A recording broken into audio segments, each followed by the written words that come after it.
begin with a somewhat bizarre robbery story where the alleged thief gets a change of heart and apologizes to the victim.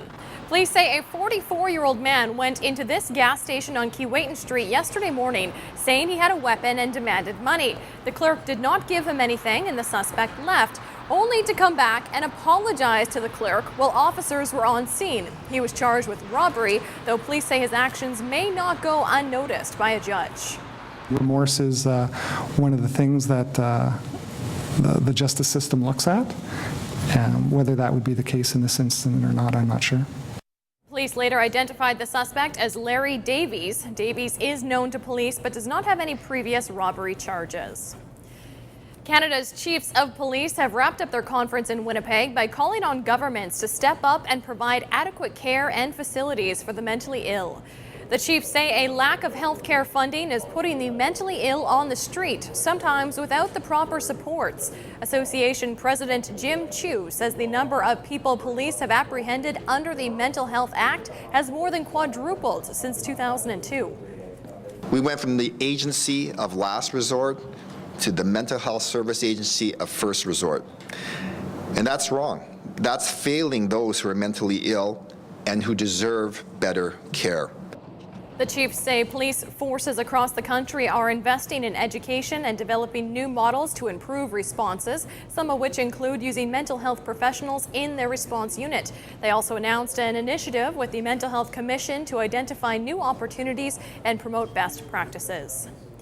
The Senate committee that looked into the ineligible travel expense claims by Senator Pamela Wallin says the final total comes to $139,000. Wallin, who sits as an independent after being punted from the Conservative caucus in mid-May, has already repaid $38,000 of the total. Wallin has promised to repay the full amount despite branding the audit that produced the numbers as fundamentally flawed and unfair. Canada's largest doctors group is taking a slap at the NHL, saying the league accepts on-ice violence too easily. By Seidenberg at the side of the net trying to get the rebound. Two-thirds of delegates at a Canadian Medical Association meeting in Calgary have voted to condemn the complacency of the owners. One doctor from Quebec suggested owners have a financial interest in tolerating violence. The president of the association says he's seen too many young hockey players brought into his emergency room with serious injuries. Some inner-city kids got the chance to hit the pitch with Cadets. I know, it's like kites that go with edge.